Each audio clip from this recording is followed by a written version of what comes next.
Zee 24 तास एक पाऊल पुढे। अखिल भारतीय नाट्य परिषदेच्या मतमोजणीचा घोटाळा आपल्या सगळ्यांसमोर आहे। बोगस मतं मोहन जोशी पॅनलच्या पारड्यात पडलेली आहेत। पोलिसांच्या मतमोजणीचा धक्कादायक निष्कर्ष हा समोर आलेला आहे। 90% मतं मोहन जोशी पॅनलच्या उमेदवारांना मिळालेली आहेत। बोगस मतं मोहन जोशी पॅनलच्या पारड्यात पडलेली आहेत। नाट्य परिषद निवडणुकीचा हा कारनामा सगळ्यांसमोर आलाय। आपल्याला सगळ्यांना घडामोडी माहिती आहेत। बोगस मतपत्रिका सापडलेल्या होत्या। जवळपास 4,500च्या आसपास मतदान झालेलं होतं आणि त्यानंतर थोड्या कालावधीसाठी स्थगितही ही मतमोजणी करण्यात आलेली होती। पुन्हा ही मतमोजणी करण्यात आली। विनय आपटे नटराज पॅनलचे आपल्या सोबत आहेत। विनयजी, आपण पाहतो बोगस मतं जी आहेत ती मोहन जोशी यांच्या पारड्यामध्ये पडलेली आहेत। 90% मतं ही मोहन जोशी पॅनलच्या उमेदवारांना मिळाली आहेत। उत्स्फूर्त पॅनल होतं त्यांचं, काय सांगाल या सगळ्यावर? नाही, एकूणच हा सगळा प्रकार फार दुर्दैवी आहे।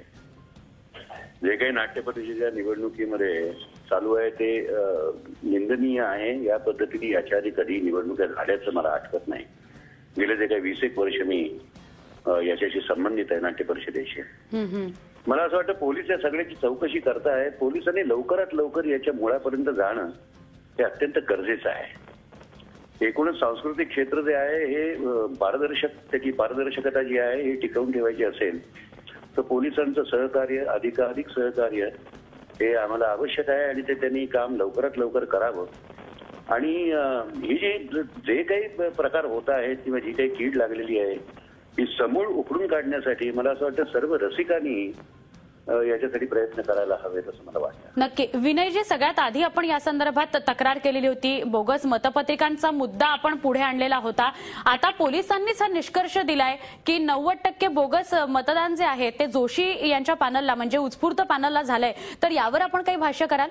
नाही, मी याच्यावर काही नाही भाष्य करणार। मला असं वाटतं की सूत्रधारांपर्यंत जोपर्यंत पोलीस पोहोचत नाही तोपर्यंत यामागचे खरे लोक कोण आहेत हे जोपर्यंत कळत नाही बरं तोपर्यंत याच्यावर काही कमेंट करणं हे फार उतावळेपणा होईल असं मला वाटतं। नक्की। मात्र विनयजी, शेवटचा प्रश्न फक्त की जो काही निकाल लागेल पोलिसांकडनं किंवा एकंदर या सगळ्या घडामोडींच्या माध्यमातून तो आपल्याला मान्य असेल?